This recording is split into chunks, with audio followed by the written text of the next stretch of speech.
Good morning. Hope everybody's well. Not legal advice, of course. I'm not talking about GTII today, of course. Hello, the 1 I see out there. Good morning or good afternoon, wherever you are. Where are you, by the way? If you sign in and anytime you want to indicate the portion of the country you are at, please do so. I'm going to take a little bit of a different subject matter today. So we will give it a shot and see how it goes. I'm going to try to do more of these more opinion pieces. Hi, Scott, and we'll feel free to either watch or don't watch, comment, state your opinion. That's great. What I was going to talk about a little bit today was the mayoral race in New York, kind of indirectly, and I will go into that in a second. And before I start that, and the reason I have an interest in, I have a kid who lives in New York. I've been to New York. It's an interesting place. And I live near LA, and we have high lockup also. I live near LA, and LA has a mayor that I'm not pleased with at all. So caught my attention. And since this mayor candidate, Mamdoni is his last name, is likely to win in New York, I thought it'd be interesting to find out a little bit about him or his family, etc., to get a little perspective on stuff. And I was flabbergasted, by the way, when I checked. But before I get back to the flabbergasting and the shenanigans, because those are words I like to use, I wanted just to quickly go over a couple of things. And some of these are repetitive. If you happen to see anything I post on X, I apologize. But I kind of liked a couple of them, so I'm repeating them. I heard digging, and this goes back in time a little bit. You remember, if you recall, by the way, there was a mayor of Toronto, and he was kicked out. Using him as an example because we're talking about a mayor, but it was a mayor of Toronto, and he suffered problems and he had to leave. So now I can, as I've set that up, here's the punchline. How is digging a fence post hole like a day to the mayor of Toronto? It's good until you start hitting the rock. And if you want to go back, you can Google back Toronto and the mayor and his problems. Now listen carefully. This is a repetitive one, but maybe you didn't see it. But it's a real question I have. Are cashews more comfortable than boots? And I don't know if any of you, speaking of phlebotomists, I'm sure all of you have had, your blood taken, after you go to the doctor. And I had a question that occurred to me yesterday. I think it was yesterday, the day before. The question was, should artists be the only ones allowed to actually draw your blood? Not those phlebotomists. And I don't, it's a big name for somebody who draws blood. And last but not least, I read, I don't know if any of you have seen this, and I think it's true, that female frogs will fake their death to avoid mating with male frogs that they don't find attractive. After I read that, it explained a whole lot of my dating life. Anyway, what I wanted to get into today was about Mahmoud Mamdoni. And who is that? That's the father of the New York mayoral candidate. He's a professor at Columbia. I think he's from Uganda. He's a Muslim. That's his background. His mother, I think, is Hindu. They both were educated. Both his father and mother were educated at Harvard. They came to the United States. Anyway, so, everybody's heard about Mamdoni running for mayor, and that he's a leftist. I think he would agree he's a leftist, whether he's a socialist, communist, or whatever. I think he believes in a lot of redistribution of income. Let's just say that. That's where he's coming from. And also, and this is the mayoral candidate. I think he was started his at his school. He started his chapter for the civil people for Palestine. I forgot what the name of the group is on college campus. That's long before anything happened, in the past few years. So this goes way back. And another anti-Israel group. So I think his background is kind of anti-Israel in general, and I find just my view. I find a lot of people who are anti-Israel also anti-Jewish in general. I don't like the term anti-Semitic. I think that's confusing, so I'll just go with anti-Jewish, and they lump everybody together. So anyway, that gentleman is running for mayor in New York, and he beat in the Democratic primary. He beat Cuomo and somebody else. And they have kind of a ranking system in New York. I'm not exactly certain of the way they do it, but they do. Now they'll have the general election, and I think he's strongly favored to win the general election. And he has a lot of propositions about where I think some kind of transportations will be free, subsidized housing, rent control, etc. Bunch of stuff. Raising taxes on the wealthier individuals, if I recall. All of that is his platform. Very leftist platform. He doesn't. I think he's calls himself a Democrat because he actually participated in the election. But I don't think he believes in democratic principles per se, and certainly doesn't believe in a capitalistic situation. And he's from Uganda. Uganda is, I believe, in Eastern Africa. But I think he has also a mix of Indian culture in him because I think his mother is from India. So anyway, that's kind of the background.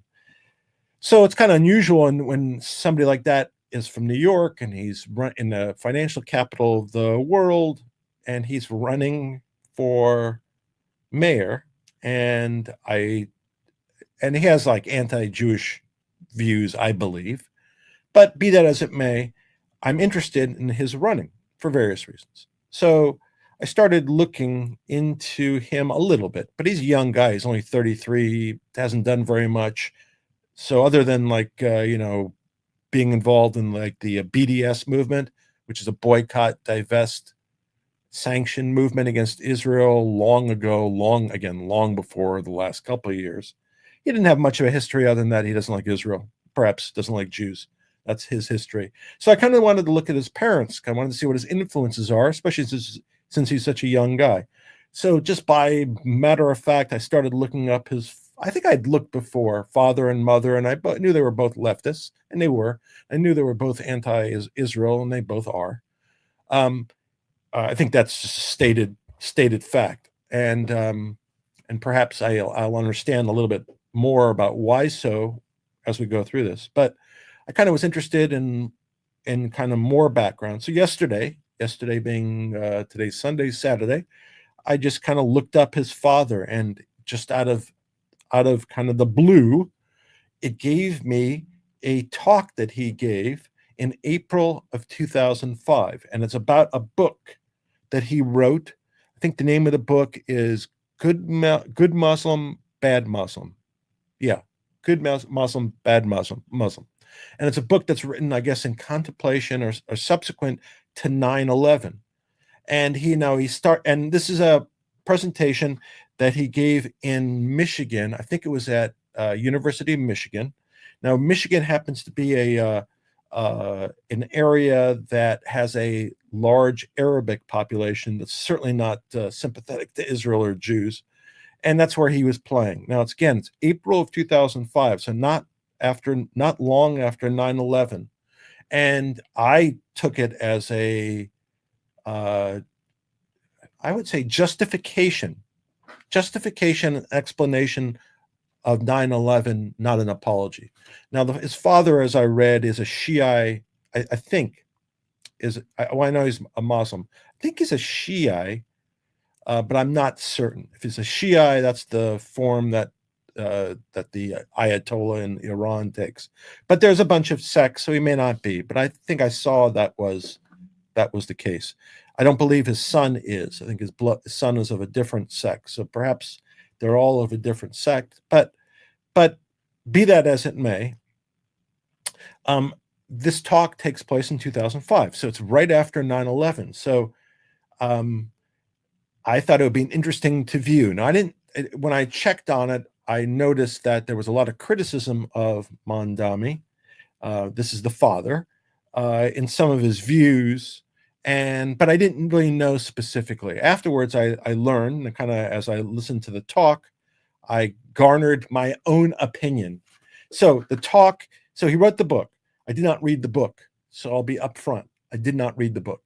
What I did is I listened to his talk that he gave about his own book and his summarizing the key points of the book. And that talk was about an hour and 45 minutes. And I listened to it twice. So I feel like I suffered enough by having to look at it, because I did, and watched him. Very articulate guy, well spoken, slight accent. I'm trying to think what his accent would sound like. More of an international accent, not a particularly, I couldn't identify specifically where he went. But again, I thought it was interesting because it sounds like it's going to be a response, and it was a response to 9/11, because this talk goes back 20 years ago. And the mayoral candidate would have been 13 at that time. That's what interested me, because his father is a professor. He was a professor, and is a professor at Columbia. He's traveling around. I have never heard the younger Mamdoni disavow anything his father said or anything like that. I think he follows his father. I think the tree, the apple, doesn't fall far from the tree. But I was interested, and I was kind of expecting more of an apology, but it wasn't that. So during the talk that occurred in Michigan, and just to give a little background, Mamdoni came to the United States on a fellowship. So he got a educational fellowship, which means he didn't pay. He's a citizen. And during this entire talk, post 9/11, in my view, he's bashing the United States. That's my view. I believe he's a citizen, but I think he, in essence, and I would invite anybody to watch this I think it's April 5th, 2005, video in Ann Arbor, Michigan, about his book. And if you got a different feel than that, then I'd be interested in to hear from you. But I think it was predominantly bashing the U.S. post 9/11, which I thought was completely distasteful and disgusting, by the way. And that's the father of the mayoral candidate. And what he did was, how he got to that point was, he equated basically all cultures as offering something, and that, at least the way it was portrayed by himself, this is him. So this is Mahmoud Mamdoni speaking about his own book. This is not me speaking about his own book, but equating the cultures are the same, and he kind of divided them between like modern cultures, and he didn't specify what a modern culture was, but it'd be like the United States that are evolving, etc., versus pre-modern cultures, and I would assume that would be like religious culture. Although he didn't specify religious, this was all kind of political as opposed to religious, but he kind of specified. And the way I interpreted it, in essence, he didn't say one was better than the other. They both offered different things, and they both could be positive or negative. But they both offered different things. And then he went into the discussion of how post-Cold War, and this was kind of his main point, I think, post-Cold War, things change in terms of violence around the world and political violence. And what happened was that political violence became a lot of leaders, including some from the world that he was familiar with, and some that were from other areas, thought that violence was the only way for change. And that resulted in the change that occurred in tactics. And I think he even defends, I think, because I saw after the fact I saw it. He even defends, I think, or explains suicide bombing as an acceptable form of a soldier. I think he defines it as a soldier. But in effect, he says the tactics changed, and now, from a political standpoint, it's anything goes. And he doesn't go back prior to 1945. I don't understand why, but he doesn't. So he excludes like the Nazis, for example. Everything happens post 1945. And then he takes it to the Cold War and he focuses post 1975. And then in effect, what he does is he blames the United States for terrorism. He starts off in South Africa, and they had a terrorist group. I forgot the name. I wrote it down. I forgot what it's called. It's called like Rimna, something like that. Anyway, South Africa, there was a terrorist group that terrorized the native culture, which is also going to be an interesting topic, which terrorized the natives. He said there's not direct evidence that the United States set it up, but indirect evidence, like they had offices near this. So he blames the United States for, and these attacked civilians. So he blames the United States for the start of terrorism. Again, I don't know what happened prior to that time. I think the Nazis were, guilty, and there's probably plenty others. But for some reason, he starts his analysis post 1975, blames the United States for that, and then the Sandinistas, the Contra dispute, Angola, Libya, a whole series of places, and he claims that the United States, or suggests that the United States is responsible for, in essence, initiating that type of terrorism. Now, he doesn't distinguish between the terrorism that occurs in the world that we see, where the difference I always thought was, and I think the ethic was, if the United States was going to have a target, that they would try to limit collateral damage. The way this gentleman, the father of the mayoral candidate of New York, characterized it, he didn't distinguish between that. And I noticed that in my view, from the terrorist view, I shouldn't say terrorist, but from the view of, let's say, the Arab world, if you are trying to avoid civilian casualties, but civilians get killed, that is the same, or they view that the same, as if you're targeting someone and a bunch of people get killed. So they don't see intention as important. They see, and this is just my perspective, they see the outcome as solely as important. And whether you had intentions of avoiding civilian casualties or not, irrelevant.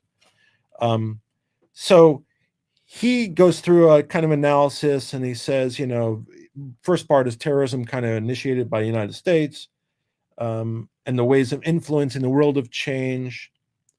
And he's really critical of the U.S., and he kind of equates all cultures. And he says, basically, the way the political violence is evolution, without, by the way, criticizing in any way. I didn't hear it in any response.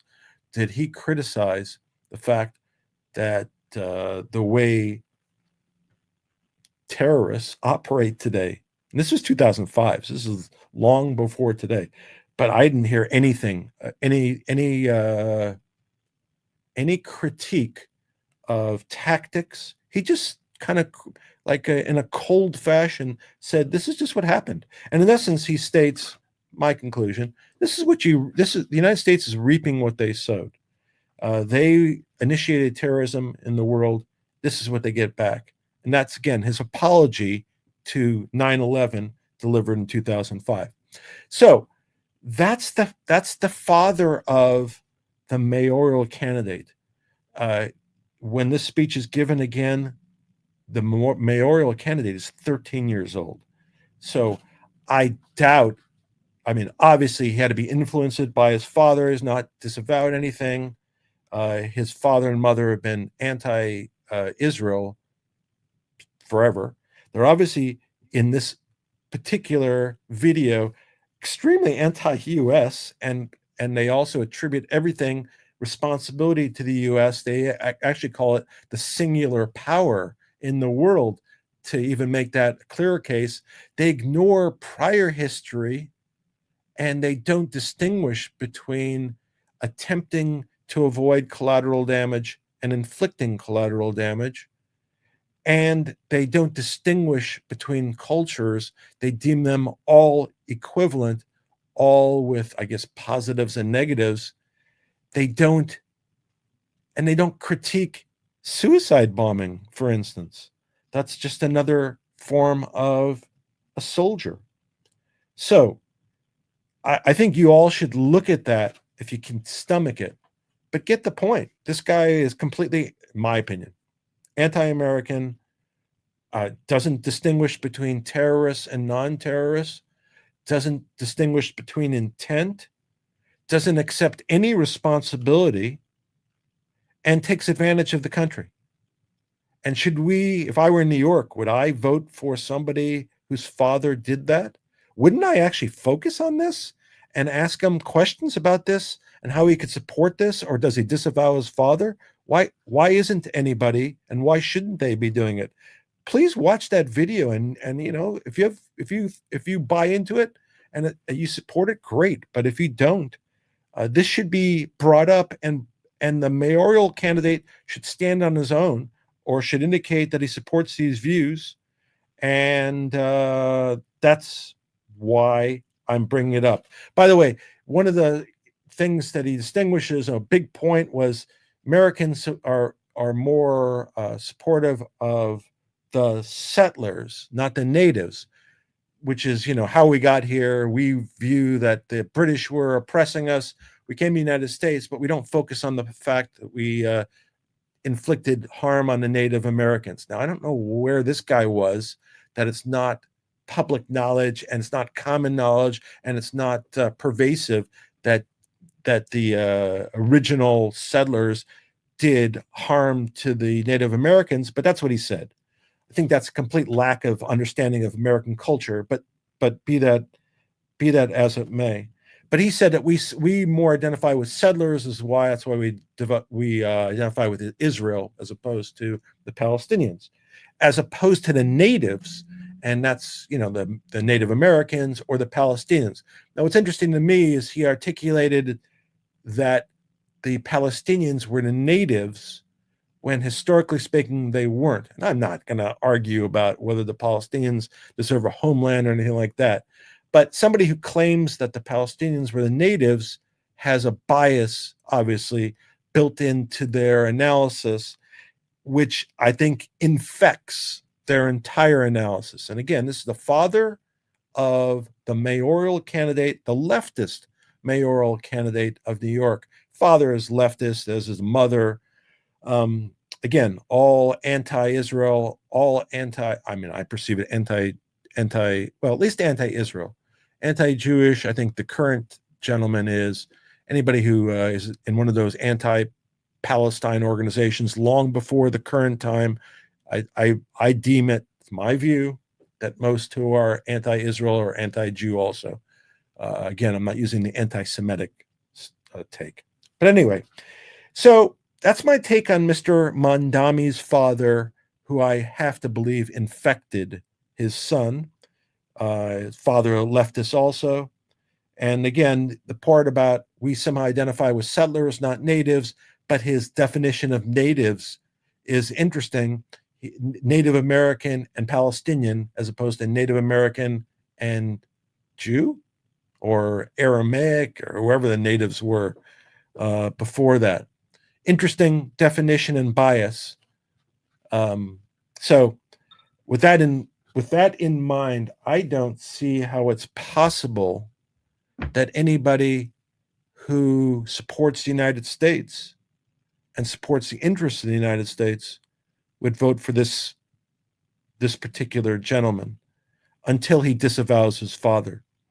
And I think he should directly be questioned about this. And if he wants to come on my live stream and he wants to take and answer these questions and answer the critique about his father, I'd be more than respectful to do that. So come on.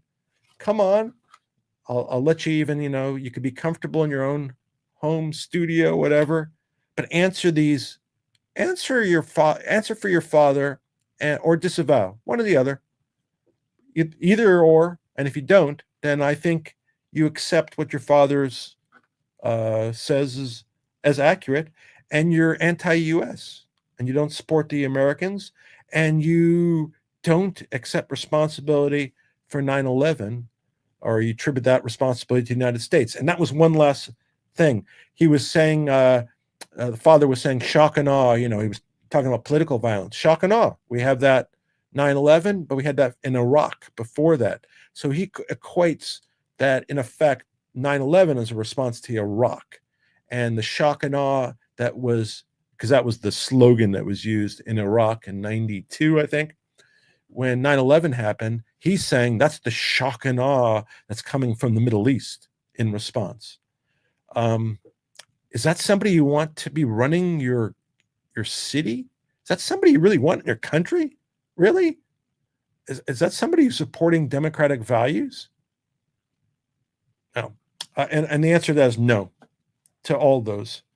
And even if he speaks in a nice way, in an educated manner, that makes it even more troubling. So anyway, that's all I have to say.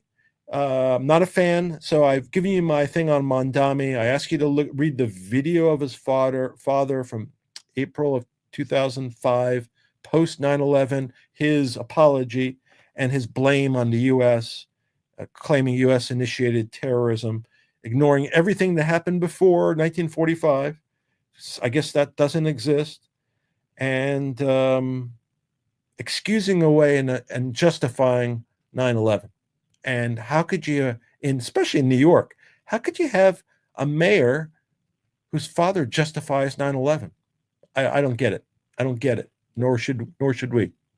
Anyway, hope everybody's well. Take care. Comment, share, let other people see this, and be well. Have a great Sunday. I'm going to do next video I'm going to do, I think, is on Jeffrey Epstein, the current thing about Epstein. I'll give you some of my thoughts on that. Anyway, hope everybody's well. Take care. Pass it on. Have a great Sunday. See you soon. That's it. That's all I got to say.